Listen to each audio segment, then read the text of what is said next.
سيدي تم تحرير المنطقة بالكامل. واضح سمعت؟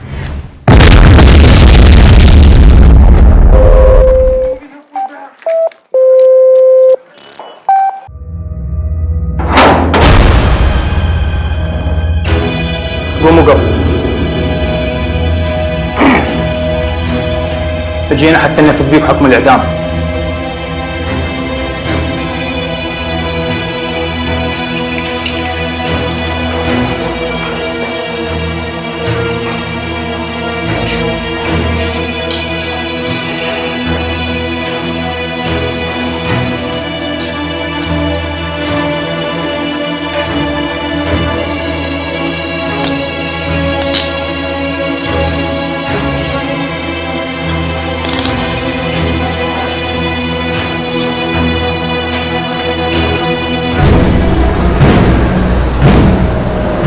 بسم الله الرحمن الرحيم. وقل جاء الحق وزهق الباطل إن الباطل كان زهوقا.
يا أخي قل أستغفر الله العظيم من كل ذنب قمت به.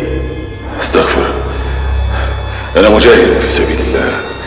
أنتم أهل الردة جند الكفر، من يحتاج إلى الاستغفار؟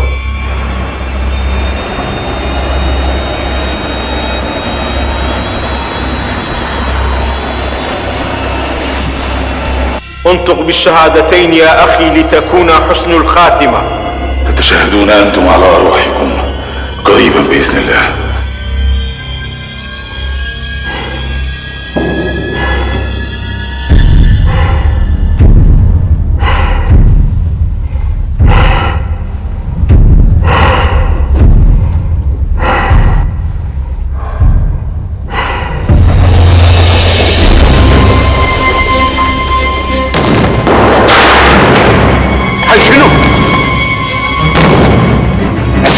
انتوا قوية وانتوا طلعوا يا يلا سرعة.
قاتلوا الذين لا يؤمنون بالله ولا باليوم الآخر ولا يحرمون ما حرم الله ورسوله ولا يدينون دين الحق من الذين أوتوا الكتاب.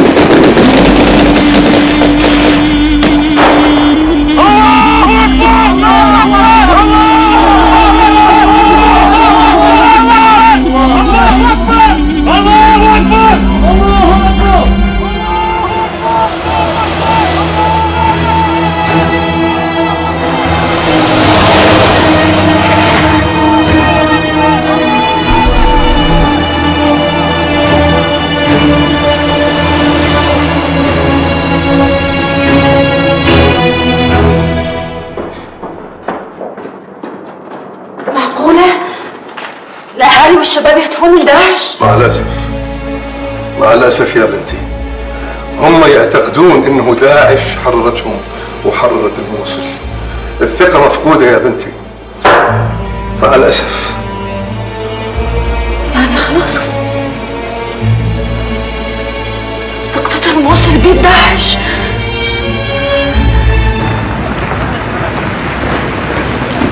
في الوقت المناسب يا أبا خالد، في الوقت المناسب. الحمد لله. لو تأخرتم دقيقة واحدة لكنت الآن في إعداد الشهداء.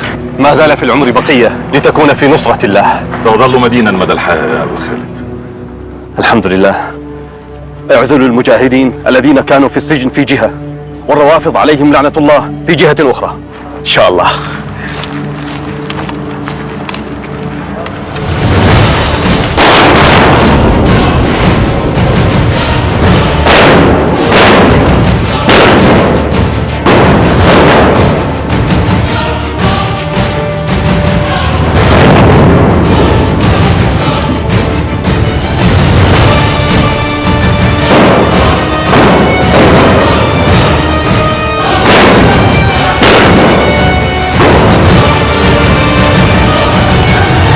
الحمد لله، لقد تكللت خطوتنا الأولى بالنجاح.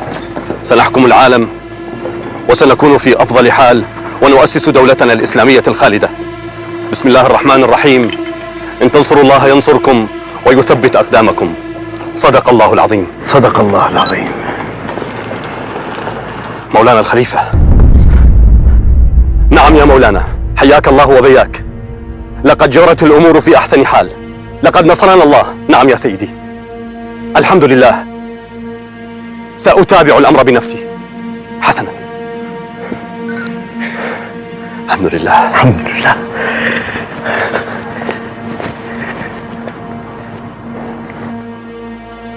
يا أيها الذين آمنوا إن تنصروا الله ينصركم ويثبت أقدامكم. صدق الله العظيم.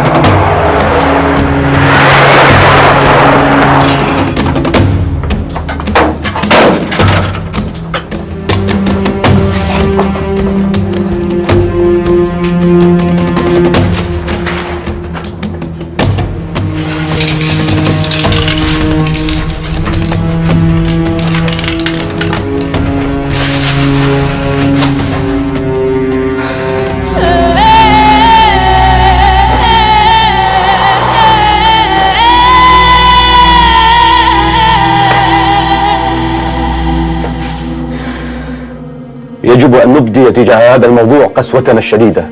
علينا أن نمسك بهؤلاء المعارضين ونقيم عليهم الحد في أسرع وقت. هل تشك في جهة معينة يا أمير؟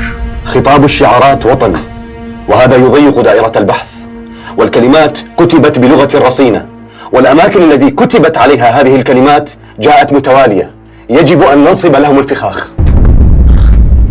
السلام عليكم ورحمة الله وبركاته. وعليكم السلام ورحمة الله وبركاته.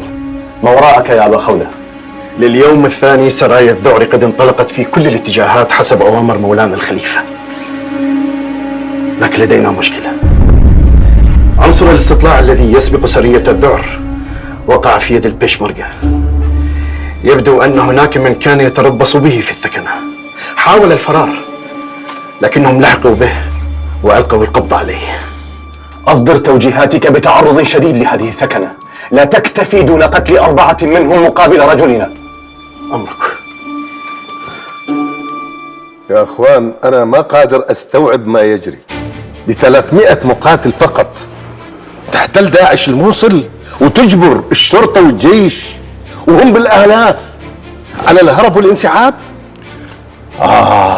استولوا على كل الأسلحة، ما خلوا شيء، لا مدرعات ولا همرات، حتى المدافع والهاونات أخذوها. يا أخي حتى الدبابات أخذوها. اللي زاد الطين بلة انضمام مجاميع من أهالي الموصل، من اللي كانوا بالخلايا النايمة والمتطوعين الجدد اللي غرروا بيهم. وخلنا ننسى المجرمين اللي تسربوا من سجن بادوش. أنا قلق عليك سيادة اللواء، عليك أن تترك الموصل بأسرع وقت. نعم، أنا أتفق معك. أنا بالنسبة إلي جتيني تعليمات من القيادة السياسية أنه أترك الموصل وأروح الأربيل. وأنت يا الياس؟ أنا عندي المحكمة والقضايا. مغادرة الموصل بالنسبة إلي أشبه بهروب من أرض المعركة. كل المحاكم توقفت بسبب اللي صار، واللي صار أبداً مو قليل. اسمها أمير النعيمي، حاولنا أن ننتزع منها اعترافا برفاقها، ولكنها أنكرت وجود أحد معها. ما يقف وراءك؟ الله. اسمعيني جيدا، معك ساعة واحدة كي تخبرين من معك، وإلا فمصيرك الذبح. عاش النبي يونس، فليسقط أبو بكر البغدادي ومن معه.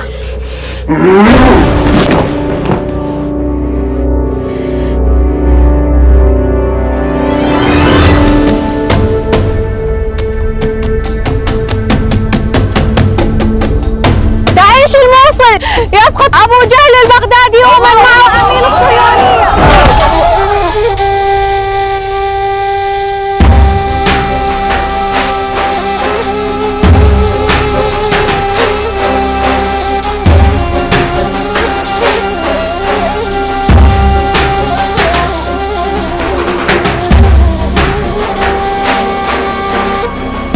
احنا بكابوس، وكابوس مخيف.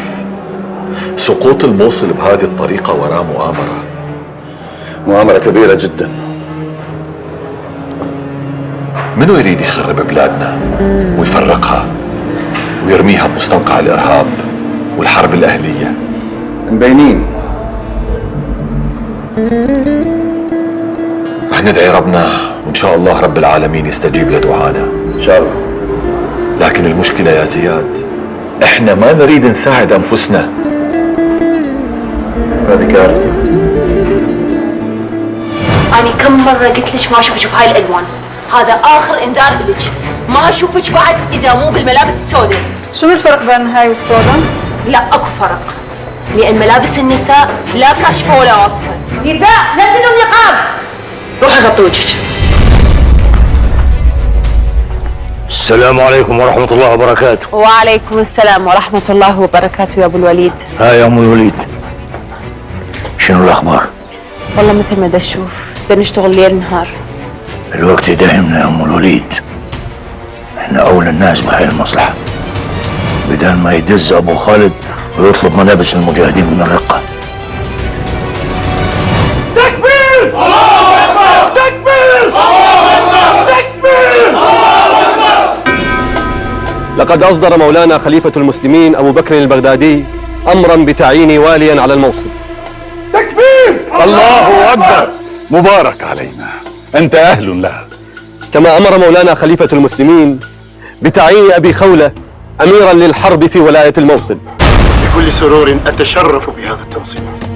أما أنت يا أبا عبد الله فالرجل المناسب في المكان المناسب، ستكون نائبا لي في كل الدواوين والإدارات لتحل محلي بها. هذه مسؤولية كبيرة يا أبا خالد، وأنت أهل لها. لن أنسى تضحيتك لي حين حاصرني جنود الكفر في الرقة وكادوا أن يقتلوني، وأنت أتيت وأنقذت حياتي. وأنت رددتها لي، اقتحمت السجن وأنقذت حياتي.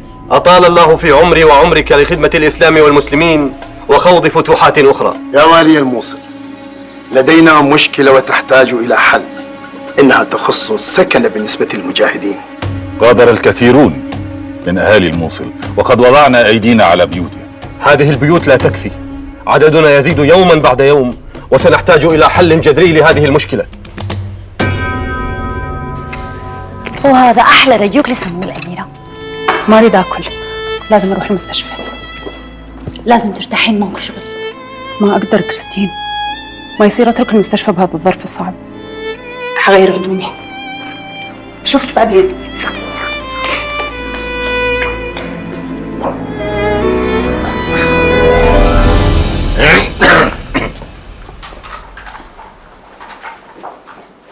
باليمين باليمين يا أم الوليد. ألف ألف مبروك يا أبو الوليد، صرت القاضي الشرعي للموصل كلها. قاضي القضاء يا أم الوليد، قاضي القضاء. الوالي يا أبو خالد أصدر هذا القرار الصعب. معلش الصعب؟ أصبح لزاما علي الآن أن أراجع كل الفتاوى والأحكام الخاصة بالأئمة الصالحين حتى أحكم بما أنزل الله وبما صار عليه السلف الصالح. وأكيد أنت تقدر عليها. هناك قرار آخر يا أم الوليد أصدره الوالي يا أبو خالد بطلب مني. بشر يا أبو الوليد. أصبحت أنت مسؤولة ديوان الحزبة النسائية يا أم الوليد. هللي.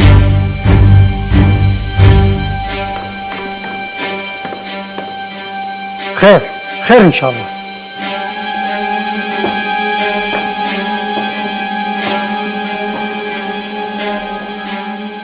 أصدر أبا خالد وللموصل قرار بأن نضع أيدينا على الفندق لتسكين المجاهدين. لست وحدك، كل الفنادق في الموصل سنضع أيدينا عليها.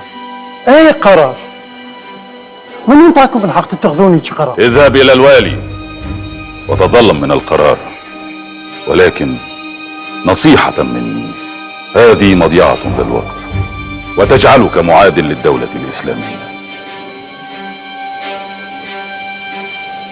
خبر عظيم وفتوى عظيمة من سماحة السيد السيستاني دام ظله. فعلا اجت الفتوى في الوقت المناسب. وظن ان شباب العراق يلبون النداء. انا متأكد من هذا، وراح تشوفه بعينك. قوات الحشد الشعبي عشرات ومئات الالاف راح يشاركون بتحرير الموصل وكل مدن العراق اللي سقطت بيد داعش. بس المسألة يحتاج لها شوية وقت، ما بين تدريب الشباب، تنظيمهم، تسليحهم، خصوصا اذا كان العدد كبير. صحيح، أنا رح تابع المسألة بنفسي وجهز تقرير خاص عن هذا الموضوع ودزه لوكالة الأنباء الفرنسية. عشتينك. مبروك يا أم الوليد. تسلمون لي يا الغاليات، يلا على شغلكم. ألف مبروك يا أم الوليد. ألف مبروك يما السعد حبيبتي. أعز الله الإسلام بك وبقاضي القضاة أبو الوليد. ايش وقت تبلشين بالشغل الجديد بالحسبة يا أم الوليد؟ ما بقى شيء، إن شاء الله بوقت قريب. أم الوليد يا ريت تاخذيني وياك، الله يخليش للحسبة. اي والله، واني همينه. الله يسهل. صليل الصواي نشيد الإباء. يا سلام، حياة ملكية. الله يرحم أيام بدوش. كل شيء ملكي في هذا الفندق. يعوضنا الله عن أيام السجن والزنزانة. لا تتخيل يا أبا عمرو كم حلمت بيوم كهذا. كنت أخشى أن أتدلى من حبل المشنقة قبل أن أشهد هذا اليوم. تعلقت ونجوت. هل تعرف ماذا أشتهي الآن؟ إذا أنت تفكر بما أفكر فيه مطلبك موجود. رجل ولا كل الرجال. يا سلام.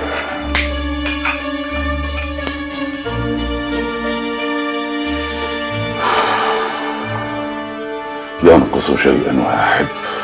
أعرفه سيكون قريبا هنا. عافية عافية.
بناتها الثلاثة حرقونا بتل عفار.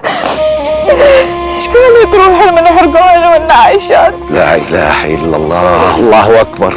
شنو من بشر هذولا؟ حتى المقبول ما سووا هيك شيء.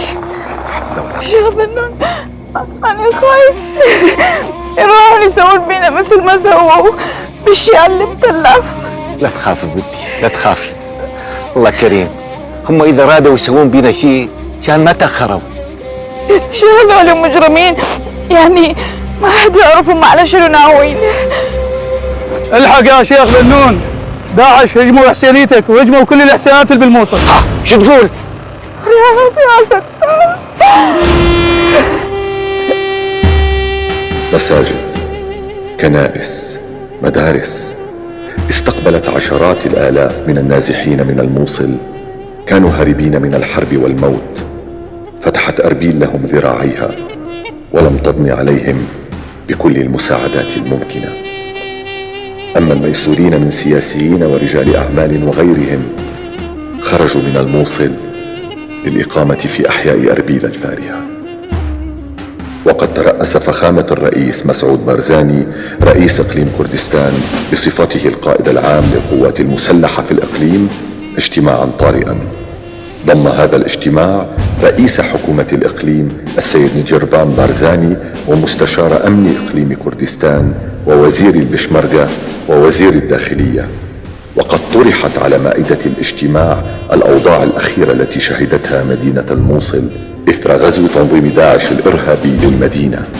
وتقرر في ختام الاجتماع إعلان حالة الاستعداد التام لقوات البشمركة والأجهزة الأمنية في الإقليم. توالت موجات النزوح، وكان آخرها موجة من النازحين من تل عفر إلى كردستان بحثا عن النجاة بحياتهم وعائلاتهم. وصل عدد من لجأوا إلى كردستان من المناطق التي احتلها تنظيم داعش الإرهابي إلى أكثر من 1,000,000 شخص، وكان الرقم قابلا للزيادة بلا أدنى شك. وجدير بالذكر أن رئيس كردستان السيد مسعود بارزاني أصدر شخصيا أوامر بحسن استقبال النازحين وتوفير كل الإمكانات المتاحة لهم. أنت ذنون؟ يعني امشي ويانا. وين؟ دقيقة بعدين راح تعرف. دقيقة دفتين. امشي. يلا بسرعة، يلا امشي بسرعة. حفظوني. شكو هالبكي؟ علي ما تبكين؟ بالعكس افرحوا. يلا بسرعة. يلا. نهبنا حيهم حتى سقينا بوادينا بفرع من فرات ومزقنا رجالهم إرابا وجئنا بالسبايا مقرنات ستنجب خيلهم منا أسودا لنرفد فتحنا نعم الغزاة فننعم من نسائهم حياة ونلقى حورنا بعد الممات. كانت هناك طلبات كثيرة للانتساب، وفي بغداد وحدها فاق العدد عشرات الآلاف خلال أيام قليلة. كان أغلبهم من الشباب، وكان منهم الكهول الذين يتمتعون بروح شبابية وثابة. فيهم من خدم في الجيش السابق، ومن كانت لديه خبرات قتالية جيدة. وزودت الحكومة العراقية الحشد الشعبي بالسلاح، وبرغم أن فتوى الجهاد الكفائي صدرت عن سماحة المرجع الأعلى السيد علي السيستاني، لم يكن من تطوعوا هم من الشيعة فقط، فقد انضم للحشد الشعبي شباب العراق من كل طوائفه وملله. شكرا جزيلا.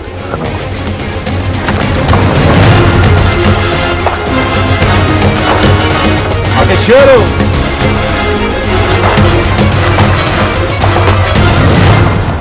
نعم سيدي.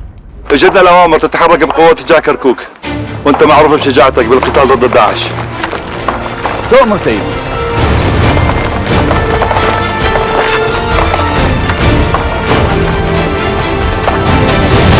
يا أبا خالد، اعتقدت أنك سوف تعود لنا بعدد أكبر من السبايا من تلعفر.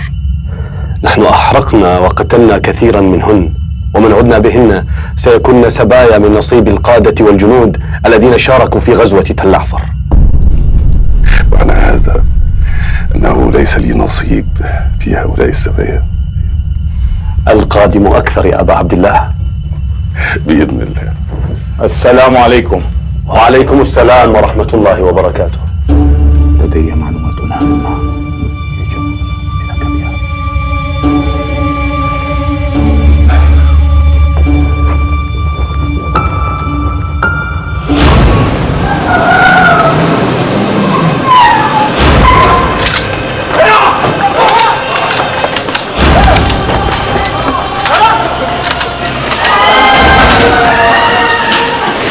الحمد لله صرت أحسن، واليوم رح أكتب لك على خروج. وأخيرا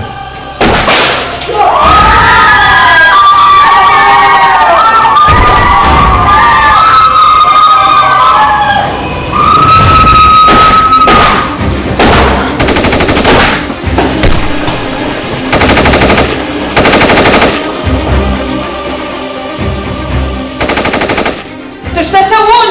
حرام عليكم. الحرام هو ما تلبسين وشعرك. ابتعدي. تضابط الحكومة الكافرة. نحن مو كفار، وانت ما لك حق تحاسبني. تراني لا اخاف منك ولا من 100 نجس امثالك. ايه، انا ضابط عراقي وافتخر بعد.